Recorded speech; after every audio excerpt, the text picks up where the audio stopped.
Hello there. Today I'm going to talk to you about a training I began almost as soon as my shamanic training was completed, called the Soul Directive. And it made a huge impact on me, almost equally to my shamanic training. And it was run by two women, and they were very complementary. The two sets of skills they brought together worked really well. And so here I am, taking the path I don't take so often, into Ivy Thorn Woods.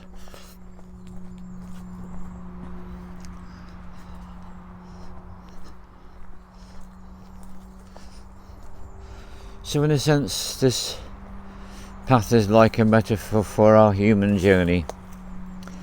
And the most significant statement to make about our human journey, from the perspective of what I learnt and the way I see things, is that it's not about living one life at all, it's about living many. And almost everyone you've ever met will have lived many, many lives. And it's more a matter of understanding how they all relate together. And here's a shock for me, because it's a new felled tree. I'd not noticed this one collapsed last time I was this way. And so it provides a nice allegory, because there are always times in our human journey when we need to do what I need to do now. To duck, to dodge, to weave, to adapt to changes in circumstances. So we were taken through an example of one human journey, and it started in Atlantis. And it was a way for us to understand what our deeper existence is all about. So it's a soul who's born into Atlantis, and they are full of the fiery inspiration of what they've come to do. And they've come to show that to all the human beings around, that the answer is, it's all about love. And this is the soul's very first incarnation, and so they come into the mission, if you like, with this attitude of, okay, I know what's wrong with the human race, I know what we need to do, everyone's just got to do what I say and everything's going to be fine. And you can pretty much imagine how that one works out for that soul, and in fact that soul ends up part of the destruction of the entire civilization. And it felt very fitting for us all as we were listening to this story. Yeah, that really makes sense, because basically he came with a load of arrogance and superiority, and I know best, and he's just all got to do what I say.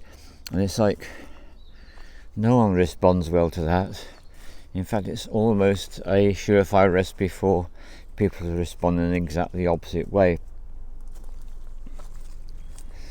And the soul went back through the in-between worlds into the all that is, and after due reflection and contemplation, and having the opportunity to effectively have spiritual counselling from the beyond the grave, the soul was able to realise the mistakes that were made.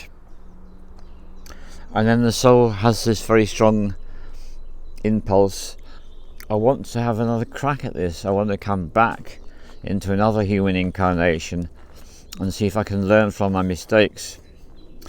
And so, as these two wonderful teachers take us to the journey, we go through about 6 lifetimes. And the 5th one is the one that hit me particularly hard.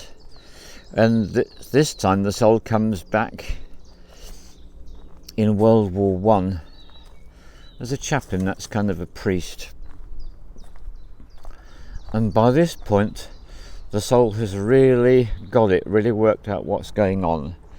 And most people don't know much about World War I, and I can understand why, because effectively World War I is a story of trauma from beginning through every single aspect of it, all the way through to the end. It is one of the most horrific experiences of the 20th century, and my goodness me, the 20th century's got a lot to choose from when it comes to horrific experiences.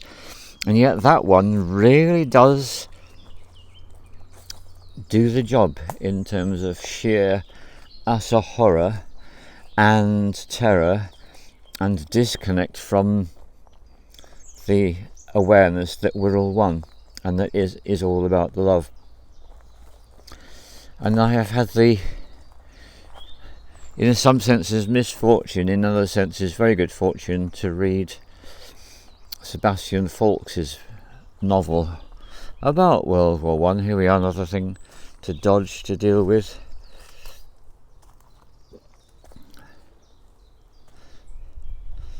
And he's done it very cleverly, because he realises that it would be difficult for most people to stomach a book all about World War One that's dramatised, fictionalised, and made so real for the reader. So he chops it up into sections, and it begins before World War One, just 4 years before, I think. And then the second section you get World War One in 1916. The third section, it's a long time later. And that's as far as I went, and I knew that I'd learnt as much as I could actually stomach at that point. So World War One was a very strange time. It's strange I feel inspired to speak to you about it, but previous wars, all horrible and revolting as all wars are, they had at least some kind of a format, some way of operating that by that point people understood, and different developments. You had the musket, which is something you poked a lead ball down the end of it, and something called a matchlock, where you had a fuse which you lit with a piece of cotton that was set on fire, and it was all very cumbersome and clumsy.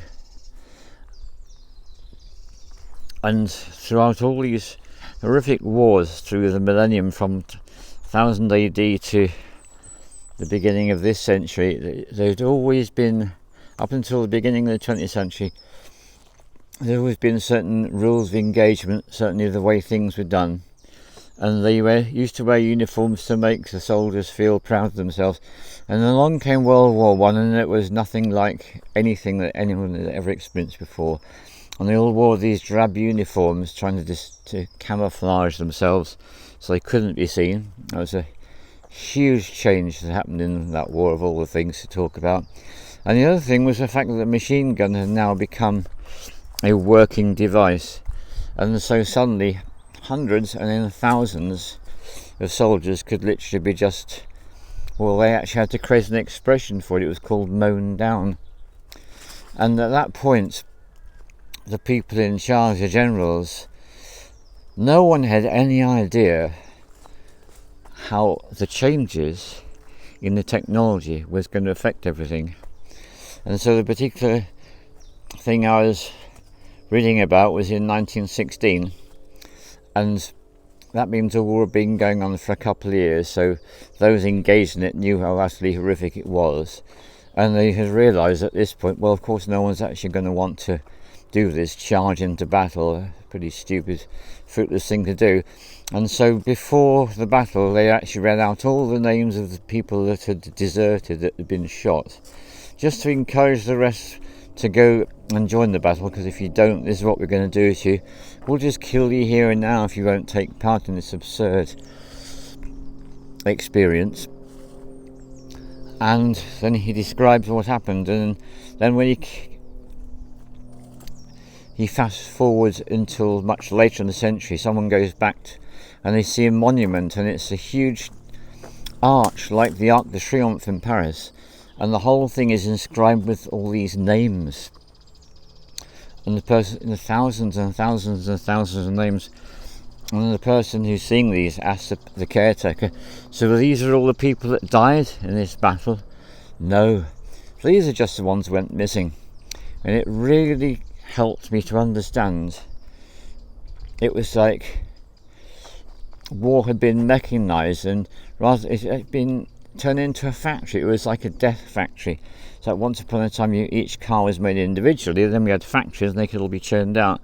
Similar thing, deaths used to be an individual process in war and a battle, and suddenly it was a mechanisation of death, and all that was happened was that people were going to die either sooner or later. It was that extreme. So it seems like a strange thing that I should have digressed on that, but it is perhaps one of the most significant things that happened in the 20th century, because it was a total game changer.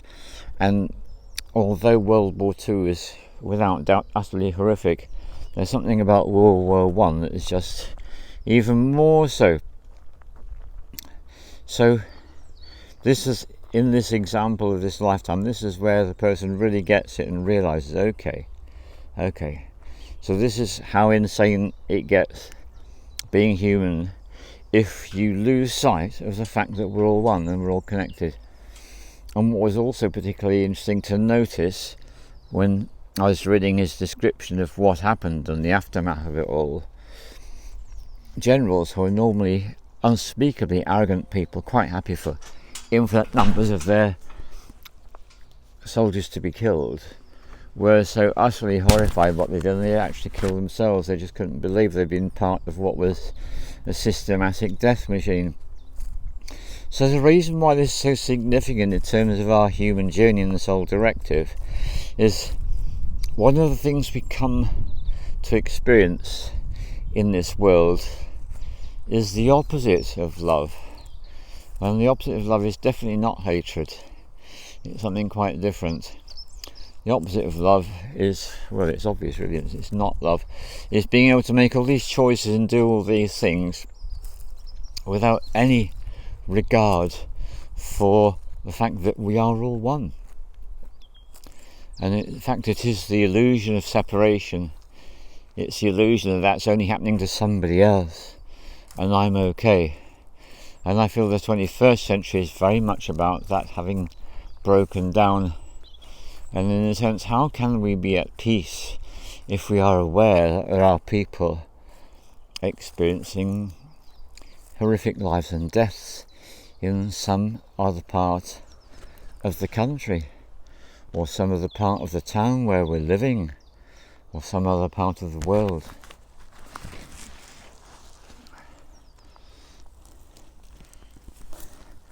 So I'm going to take a seat here. So that journey I've just come through, and here I've come out of the woods, the obstacles in the way, the blockages, the sticks that are trying to poke me in the side that were preventing me from getting around, so I had to skillfully just move backwards and then to the side and then forward and to the right, and I got out okay. And that whole journey was an allegory for the human experience. So what the Soul Directive was teaching us in that training that we did, which went on for more than a year. After a year we were allowed to continue. We were learning so much, and it went on for another 3 months. It was great. And what we were learning was the effect of our choices that we make in the moment. And effectively that's what karma is. Karma is the choices we make in the moment and the consequences. And karma is not designed to hurt or to punish or to harm. It's simply that every choice we make has a consequence. And when we become aware of that, that is so helpful for us. So that is actually where I am being asked to pause at this point.